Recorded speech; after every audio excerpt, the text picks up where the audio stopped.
Bom, pessoal, boa noite. Então, eu comecei a gravação aqui, para a gente não perder muito tempo.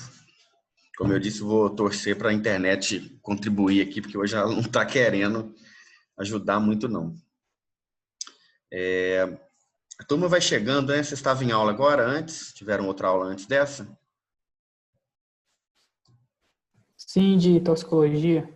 Então, a turma deve ir chegando aos poucos aí. Estamos em poucos alunos ainda, mas vamos começar para a gente não atrasar demais aqui, né? Não sei se vocês têm aula depois, imagino que não, né? Hoje é só a aula de Essa é a última. que é essa. Então tá. Então não temos tanto problema, então. Mas começaram a semana com notícia boa? Gostaram da notícia? O retorno? Lentamente? Voltamos ontem. Já é alguma coisa? Vocês já tiveram aula ontem, né? Que beleza. Tivemos bioquímica. Não temos química farmacêutica prática. Na verdade, na grade, a disciplina tem prática também. Eu não sei se vocês vão ter essa prática depois. Imagino que sim, né? Para cumprir aí com o requisito. Imagino que vocês tenham que fazer essa parte prática da disciplina depois. Até porque é bastante interessante, que é síntese, é muito importante para a formação de vocês. Bom, deixa eu compartilhar aqui na tela.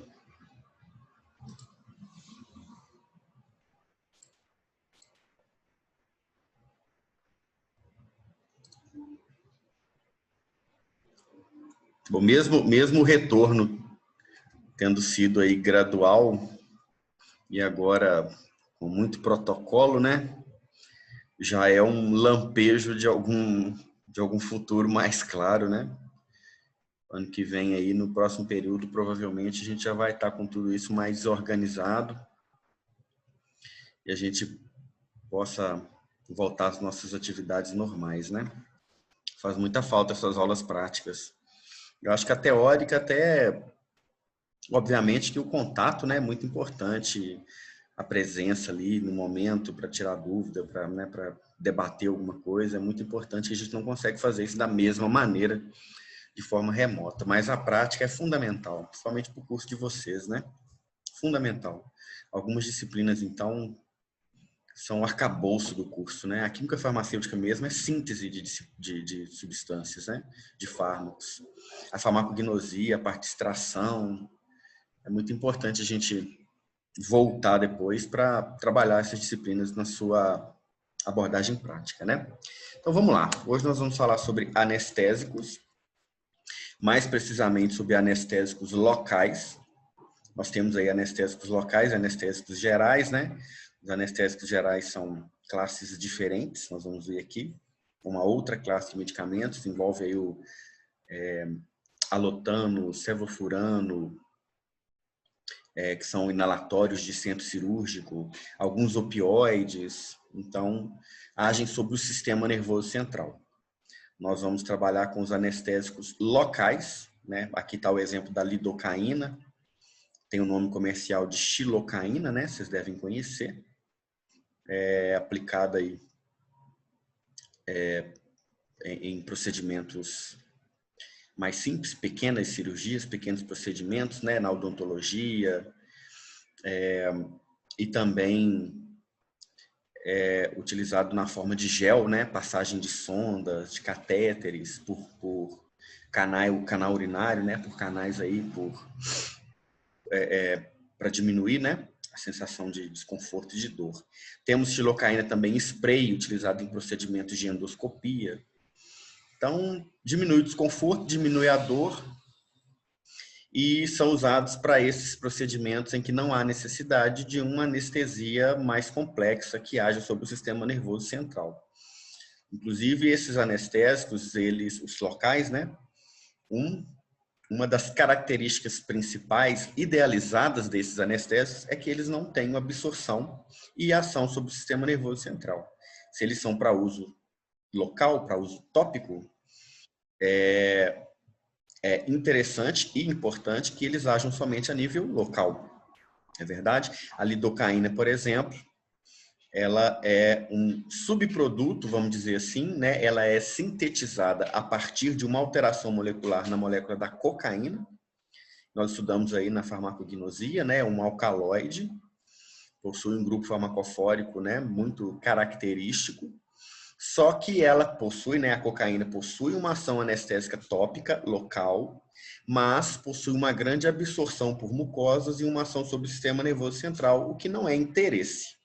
Não é interessante você anestesiar um paciente com cocaína, como era feito aí nos primórdios da anestesiologia, e ele ter uma ação sobre o sistema nervoso central tão pronunciada como a droga tem. O fármaco ele é muito absorvido, principalmente aí pelas mucosas, e a ação anestésica tópica é curta, e eu tenho uma ação uma ação sobre o sistema nervoso central. Então, vamos pensar o seguinte: duas características que não são interessantes, como eu acabei de dizer. A primeira, que a ação anestésica local é curta. E a segunda, que possui absorção e ação sistêmica sobre o sistema nervoso central. Né? Não somente sobre o sistema nervoso central, né? Tem ação sobre o sistema cardiovascular, né? De vasoconstrição, de arritmia, né? De aumento da frequência cardíaca, de aumento da pressão arterial. Então, não seria uma droga de escolha para você fazer uma pequena cirurgia, um procedimento odontológico, uma droga que tem uma ação sobre o sistema nervoso central e cardiovascular, né? Então, a molécula foi muito modificada até que nós tivéssemos essas drogas que nós temos hoje aí, como a lidocaína, a bupivacaína, são muito utilizadas na prática clínica, na prática anestesiológica, na prática cirúrgica, principalmente, né?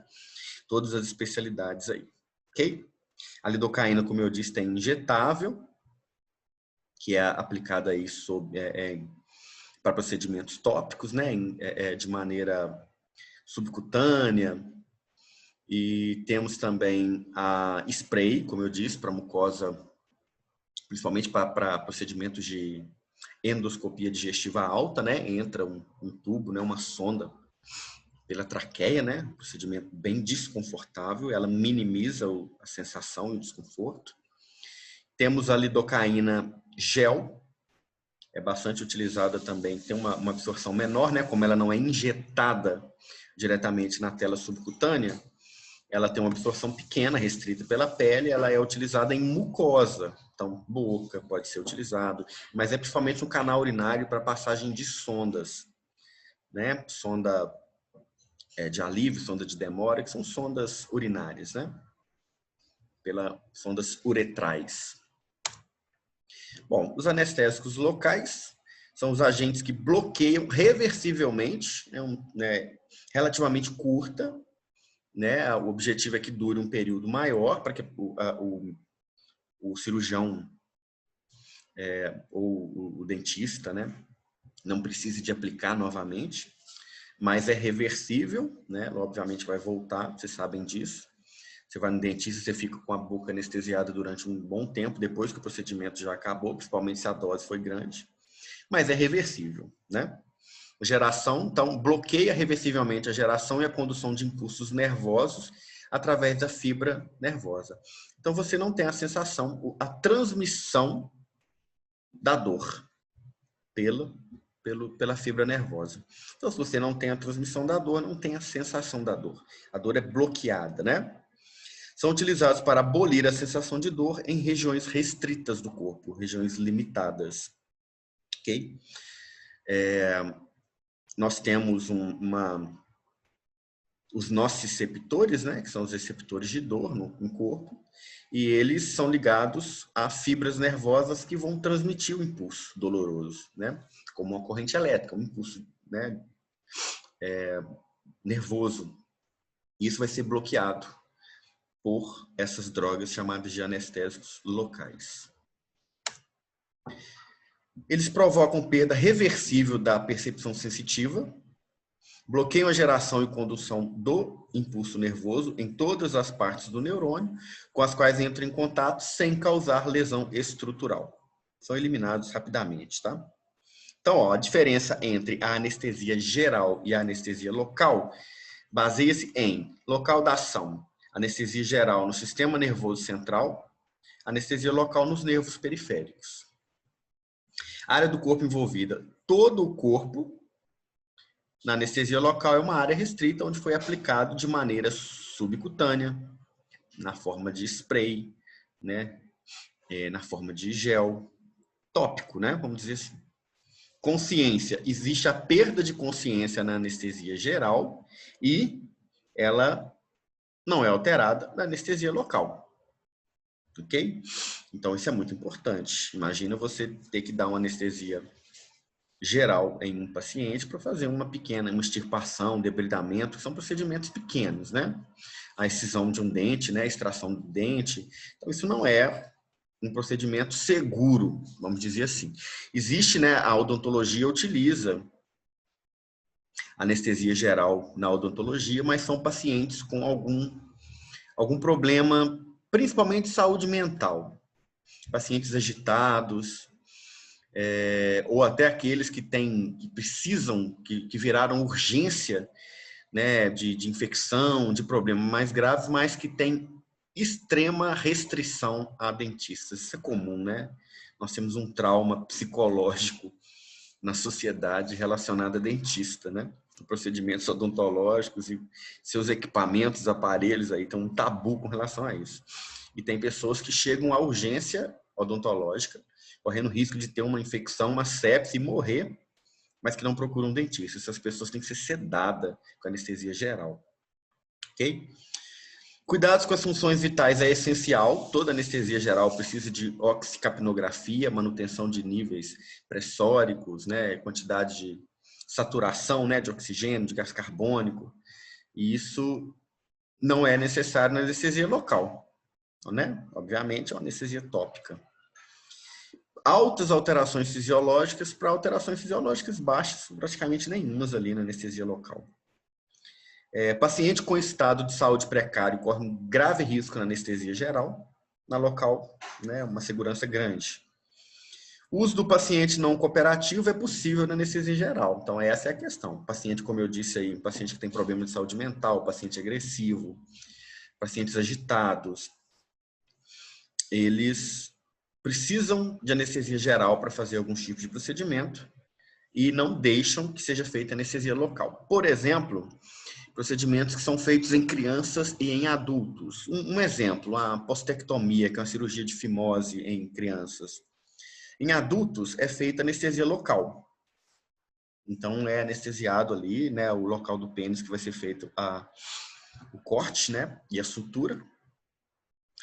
E na criança, a criança não vai ficar quieta, parada e permitir que seja feito 5, 6, 7 aplicações de anestésico. Inclusive, durante o procedimento, pode ser que precise ser feito mais. Então, a criança precisa de anestesia geral para esse tipo de procedimento. E o adulto já é uma anestesia local. Obviamente que nem todos os adultos, né? Alguns acabam tendo que passar pela anestesia geral também, mas isso é uma questão de resistência à dor, é uma questão mais social e psicológica do que fisiológica, né? Classificação dos anestésicos locais. Nós temos aqui ésteres, como os ésteres de ácido benzoico, onde entra o grupo farmacofórico da cocaína, que são alcaloides. Temos aí a butacaína, cocaína, benzocaína, exilcaína, piperocaína e a tetracaína. A cocaína é uma droga prescrita, né? Uma droga usada como droga de abuso, não é utilizada há muito tempo na prática clínica, é proibida, né? Uma droga proscrita. A benzocaína e a tetracaína ainda são muito utilizadas, principalmente na odontologia. Ésteres de ácido para-aminobenzoico, como a cloroprocaína, a procaína e a propoxicaína. Também são, a procaína, por exemplo, também é utilizado na odontologia. Okay? E nós temos as amidas, que são mais utilizadas aí para aplicações subcutâneas, para procedimentos no geral, com cortes superficiais, né? Procedimentos estéticos, retirada, excisão de verruga, por exemplo, debridamento, pequenos cortes, eu dei o exemplo aí de uma cirurgia de postectomia.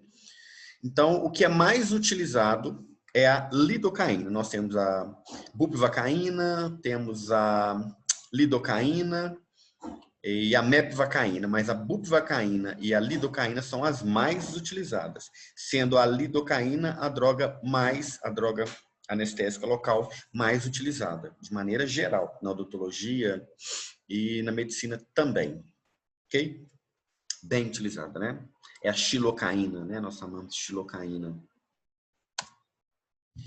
Em 1860, a cocaína foi descoberta como primeiro anestésico local por Niemann, né, na Alemanha, extraída aí da folha da Erythroxylum-coca, todo mundo conhece, é uma droga da América do Sul, mas o estudo foi um estudo alemão que descobriu esse efeito anestésico tópico. Moreno e Mais, 6 anos depois, em 1868, identificaram o uso potencial da cocaína como anestésico local. Tivemos Kohler, pouco tempo depois, utilizando para anestesia tópica do olho, para procedimentos oftalmológicos, né, oculares. Hitzert sintetizou a benzocaína a partir da cocaína. Depois, mais posteriormente, tivemos a procaína, sintetizada aí por Brown. E depois tivemos a lidocaína em 1943, quase 100 anos depois, né? Porque tivemos o desenvolvimento da química farmacêutica e isso facilitou tudo. A cocaína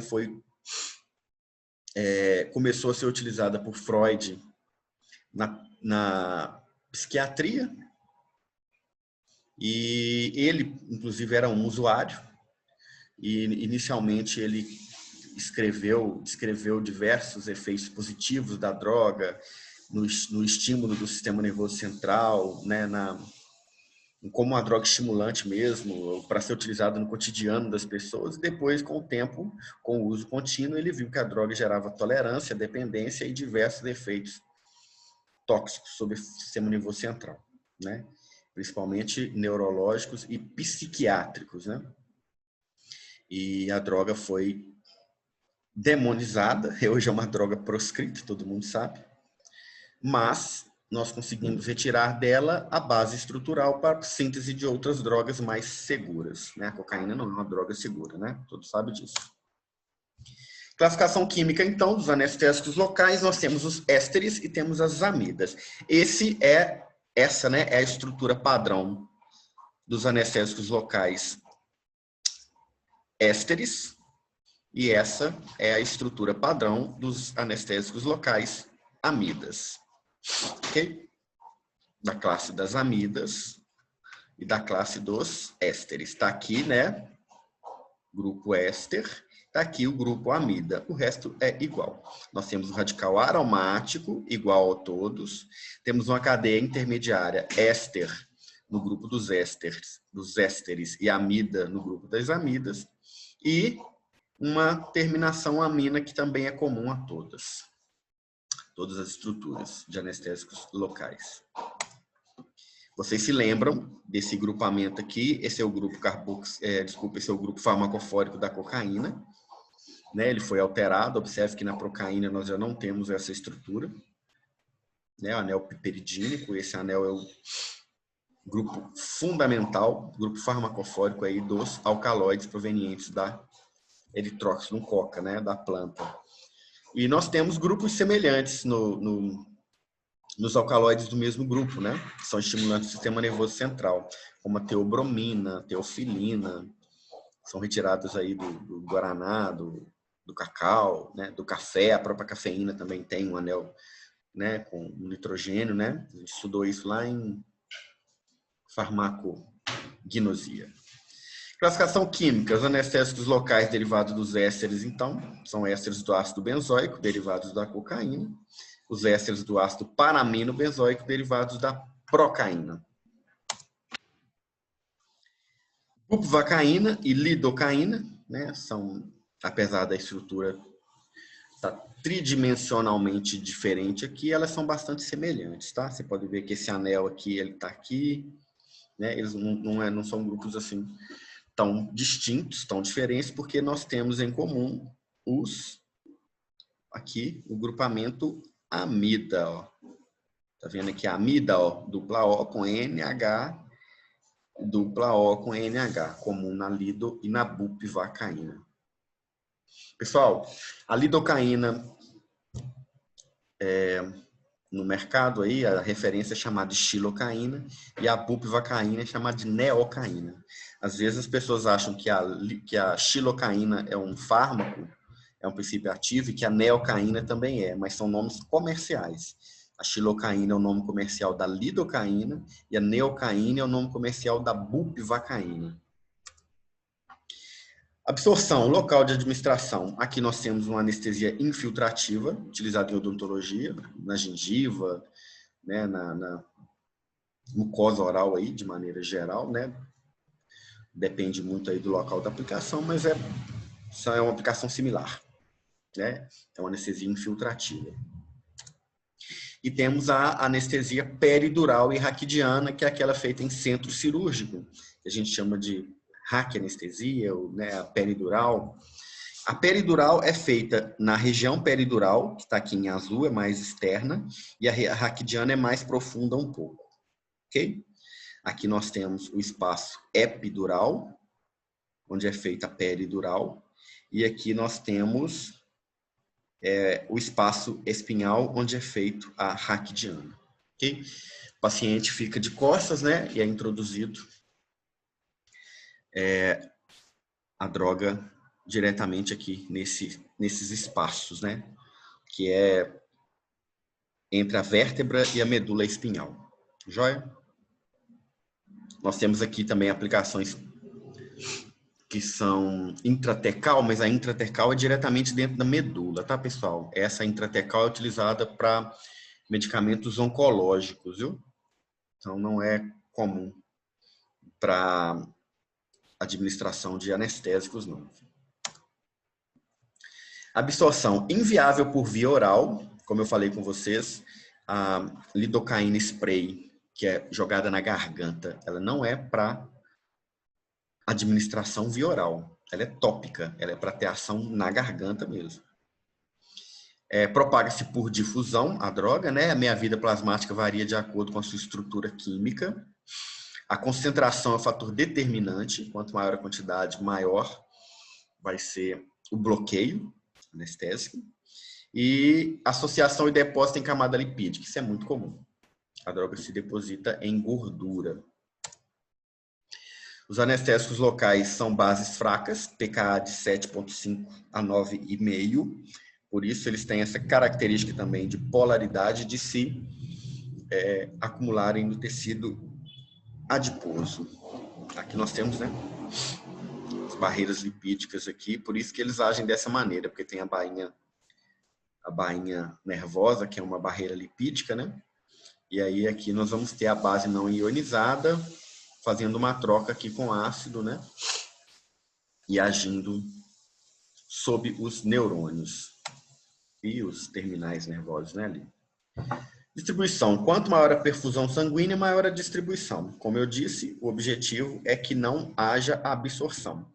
Vocês vão encontrar no mercado, não sei se vocês fizeram farmácia hospitalar, mas vocês vão encontrar no mercado essas drogas, esses fármacos anestésicos locais, associados com vasoconstritores.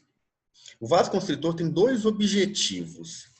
Eles vão aumentar a potência e vão regular a distribuição. Como assim?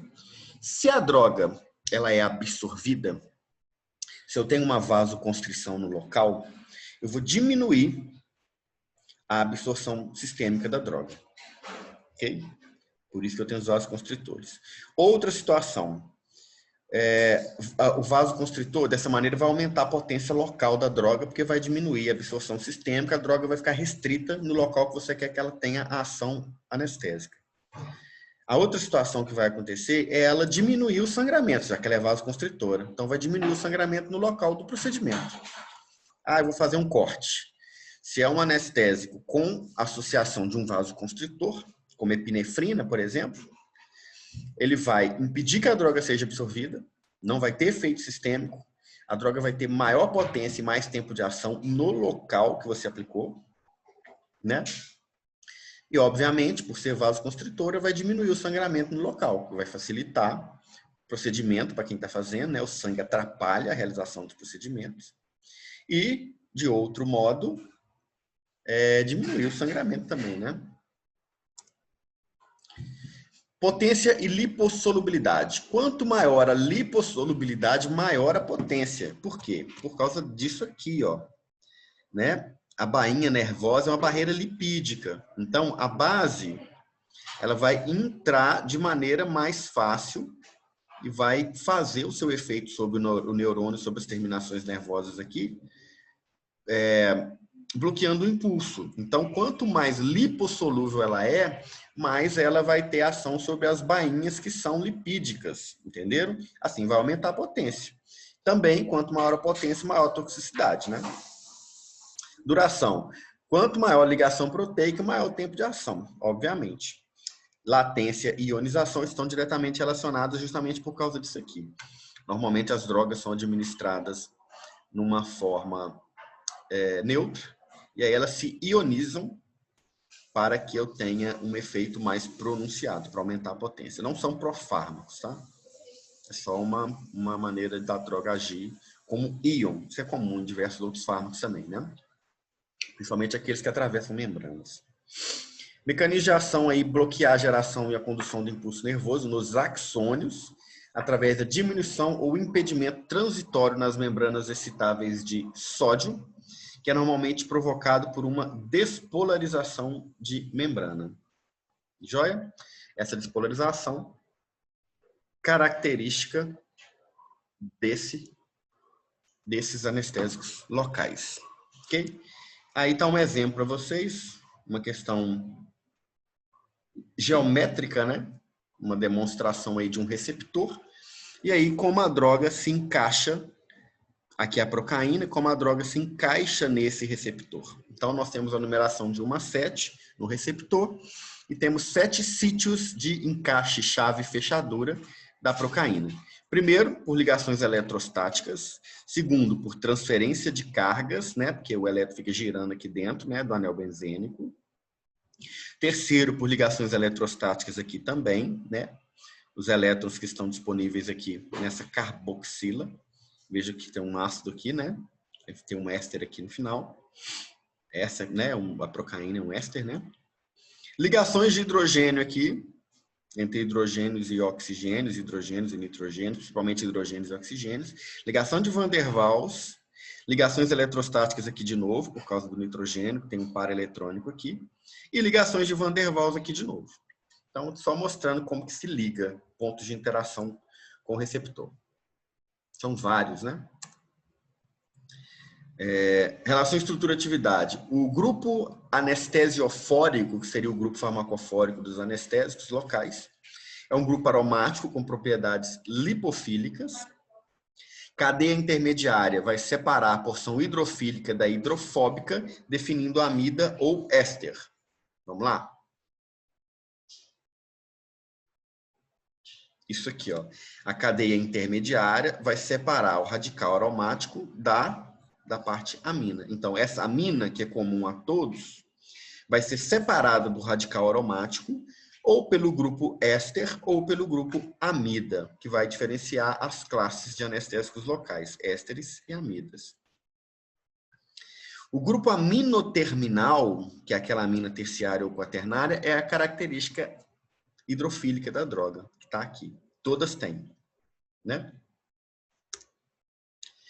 Possui alteração isostérica em algum grupamento do grupo anestesiofórico, que é o grupo farmacofórico, né? Opa, passei. É essencial que haja equilíbrio entre a porção hidrofílica e hidrofóbica. Isso tem que ser feito na modelagem molecular, na engenharia molecular dessa droga, né? Na química farmacêutica, é importante que se faça o desenho da molécula equilibrando parte hidrofílica de parte hidrofóbica. O carbono do éster ou amida adquire carga parcial positiva, aqui, né, do éster ou da amida, como tá, vai adquirir carga parcial positiva. Aqui vai ter um oxigênio quando é éster e um nitrogênio quando é amida, né? Então, esse oxigênio vai adquirir, esse grupamento aqui, né, vai adquirir a carga positiva para a ligação característica ali. E o grupo, na posição para do anel benzênico, fenílico, né, vai aumentar a polarização, que é isso aqui, né? Esse grupo aqui. Efeitos favoráveis. Bom, essa carga negativa aqui do oxigênio, ela vai puxar a carga positiva do carbono, tornando esse grupo ideal para ligação nesse receptor. Então, eu tenho o grupo do oxigênio, que é negativo, né? Obviamente. Eu tenho 2 elétrons aqui disponíveis, livres, que vão puxar a carga positiva do carbono, tetravalente aqui, fazendo com que eu tenha essa ligação nesse sítio. É muito importante aqui, por exemplo, nessa procaína, como a gente está vendo aqui, ó, né? Que é a mesma molécula que está aqui, né? Essa aqui é a procaína. Então, pessoal, esse tipo de observação, ela é feita no estudo da droga, na modelagem dessa droga e feita pela química farmacêutica, né? Isso é feito através de engenharia molecular, a modelagem molecular, o estudo da relação estrutura-atividade, para ver o funcionamento da droga no organismo. Né? Sabe como a droga vai ficar desenhada, e aí a gente sabe-se às vezes até também como que a droga vai se ligar nos receptores, né, com conhecimento prévio da droga, do receptor, da relação estrutura-atividade, dos receptores fisiológicos de membrana, mas o efeito clínico, né, só vai ser observado depois quando se tiver um... Você pode prever, mas a certeza somente depois da ligação da droga no receptor, no organismo vivo e a sua posterior ação.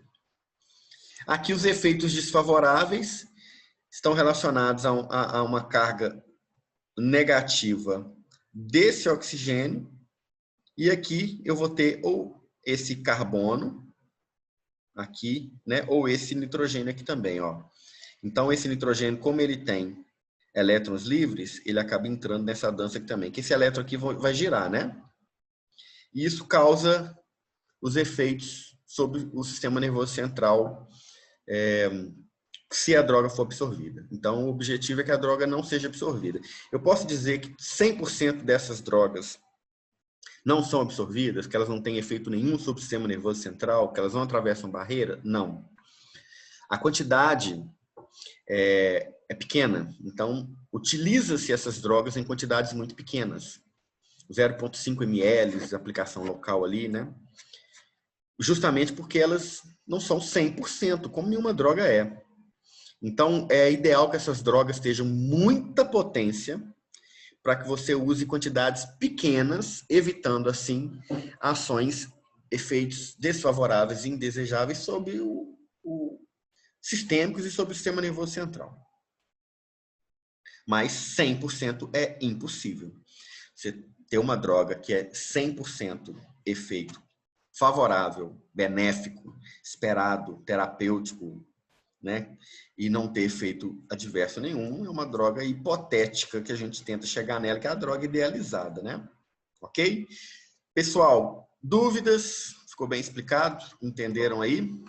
Alguma Ô, pergunta? professor, Pode fazer.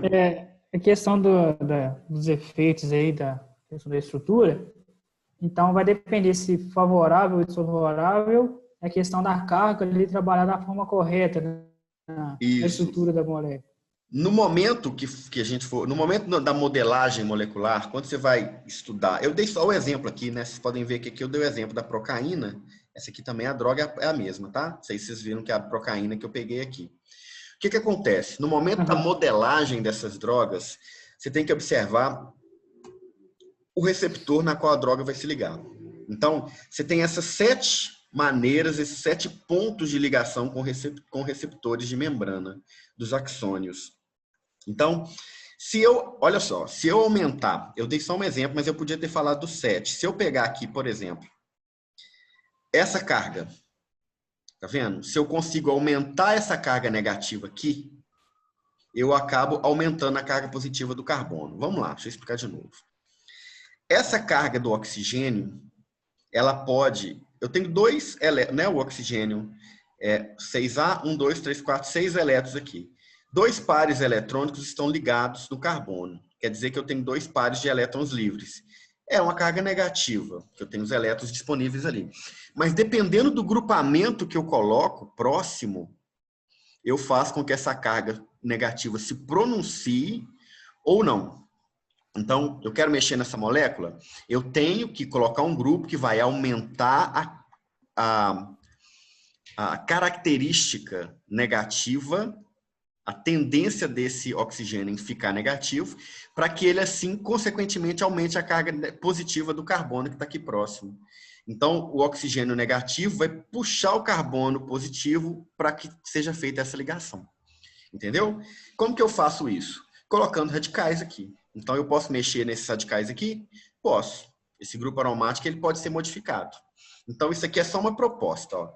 Você quer aumentar os efeitos favoráveis da droga? Já está comprovado que eu preciso de pronunciar o caráter negativo do oxigênio para que eu, assim, consequentemente, aumente o pronunciamento do caráter positivo do carbono para que eu tenha essa ligação aqui mais favorável.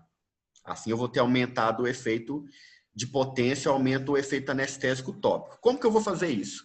Você tem que ir testando aqui, ó. Ah, vamos trocar então. Em vez de eu colocar esse grupo aromático, eu quero pôr outro. É isso que você pode fazer. Assim é a modelagem molecular, entendeu? Então, é desejável para o pesquisador, o químico farmacêutico ali, aumentar a carga negativa do oxigênio e, consequentemente, aumentar a carga positiva desse carbono. Mas, para isso, eu tenho que mexer nessa parte da molécula. Vamos para o laboratório testar? Ah, vamos tirar, vamos pôr um CH3 aqui? Vamos. Vamos pôr outro anel benzênico? Vamos. E aí eu tenho que saber exatamente o que isso vai causar. Eu posso causar uma diminuição da expressão positiva do carbono com a expressão negativa do oxigênio. Eu diminuo a potência. Entendeu? E aqui, desse modo, para diminuir os efeitos desfavoráveis, eu preciso de diminuir a carga negativa do oxigênio com positiva do carbono. Tá vendo aqui? A mesma situação, mas aqui eu vou ter uma diminuição de potência também, né? Como essas drogas, se eu aumentar a potência, eu aumento a toxicidade, eu preciso escolher o que eu preciso fazer. Eu preciso diminuir a potência ou eu preciso de aumentar a potência? Então, se eu quero diminuir, se eu preciso de aumentar o efeito favorável com, por exemplo, um aumento de potência, está aqui o que tem que fazer. Se a droga é potente demais, a ponto de nem ser usada, eu preciso de fazer o contrário, diminuir a carga negativa do oxigênio, diminuir a carga positiva do carbono. Entendeu, Bruno? Entendido. Você tem que ir testando, né? A química farmacêutica, ela é... Não vou dizer que é tentativa e erro, não. Né? Teria algumas mudanças que você faria que, sim, no caso, geraria o efeito mais esperado. Você não pode colocar sim, qualquer coisa na molécula. Não vou dizer que é tentativa e erro, porque esse pessoal que trabalha com isso tem o olho treinado, né? Eles já conhecem os receptores, eles sabem, se eu aumentar aqui, se eu colocar um elétron aqui, um carbono, um cloro, um cloridrato, se eu transformar isso aqui numa molécula iônica, já sabem. Eles têm o olho treinado, eles sabem onde mexer. Tanto que se a gente pegar as estruturas de todas essas drogas, elas são similares, com pequenas alterações nesses grupos aqui. Eles sabem onde mexer e onde não mexer, né? Beleza? Beleza. Pessoal, alguma dúvida? Mais alguma dúvida? Querem discutir alguma questão? Não? Então, beleza. Até a próxima aula. Terça-feira da semana que vem. Bom retorno para vocês aí às aulas práticas. Com toda a segurança. Com toda a segurança, né? Que é necessária. Fala, Washington. É a farmácia hospitalar que tem prática ou era essa tirar a prática dessa matéria? Não, hospitalar não tem prática, nunca teve prática, não. O hospitalar tem estágio no hospital, mas a prática não. A química farmacêutica tem prática, essa disciplina tem prática. Não sei esse período como que vai ficar. Vocês devem fazer no próximo, não sei como ficou, porque mudou, nem a gente sabe ao certo como que vai ficar. Mas a química farmacêutica tem prática de síntese. A gente vai para o laboratório e sintetiza ácido acetilsalicílico, paracetamol, e separa também, né? Por exemplo, pega aqueles comprimidos que têm associação e separa as Sim. drogas. É basicamente o que a gente faz na prática de química farmacêutica. Síntese e separação e isolamento. Entendeu? Ah, tá. Pega aqueles Ok. comprimidos, tipo, tem a parte amarela, tipo coristina, e separa as drogas ali, Aham. separadas ali, que estão presentes. É que eu sabia que você dava mais uma prática, eu só não sabia qual matéria que era. Tóxico também. Tóxico, a prática é Ah, comigo. A teoria é com o Rafael e a prática é comigo. Aí eu não sei, vocês estão tendo esse entendi. período prática de tóxico não, né? Não. É uma boa pergunta se no período que vem a gente vai ter prática. Porque como é uma aula de prática de tóxico e uma aula prática de química farmacêutica, eu dava uma prática de química farmacêutica na semana, uma prática de tóxico na outra. Era revezado, né? Que é de maneira Ah, quinzenal, sim. acaba. Mas eu não sei. Espero que tenhamos essas práticas no próximo semestre. São práticas bastante Pois é, né? interessantes. A de tóxico também é bem legal de fazer. A identificação de droga em urina, em sangue. Tem umas práticas com urina batizada, né? É bastante legal também. Não sei como vai ficar, mas eu acho que a gente deve ter no primeiro semestre de 2021, se Deus quiser. Joia? Seria bom. Seria Amém. ótimo. Tá joia? Eu já corrigi a prova de vocês, já dei nota para os exercícios, está faltando só eu completar com a nota do AVA, né, dos acessos. Ah, E aí, acho participação, que né? tem até o dia 17, se não me engano, né, para encerrar um. Mas eu vou ver se esse final de semana eu faço isso aí e já libero vocês, beleza? As notas Beleza. foram Ok. boas, né? Vocês viram lá, as notas foram boas, dentro do esperado, né? Então, bom sinal, né? Espero que continue assim. Superei as expectativas. Superou? Parabéns. Estava todo É. mundo apavorado, principalmente as turmas mais novas, né? Os alunos lá do segundo período, né, Pois Washington? é. Em apavoramento. Gosto dele. Mas deu tudo certo. Todo mundo foi bem Tadinho também. deles, não sabe nem o que é uma aula presencial direito. Tinha aluno do segundo período que, na verdade, é do primeiro período, né? Porque eles entraram agora, estavam mais em pânico ainda. Mas Pois é. tudo dá certo no final. Joia? Imagino. Menos Game of Thrones. É, tudo vai ser certo. É. Então, joia, pessoal. Um abraço para vocês, tá? Até a Um próxima abraço, tchau, aula. tchau. Tchau, tchau. Outro. Tchau.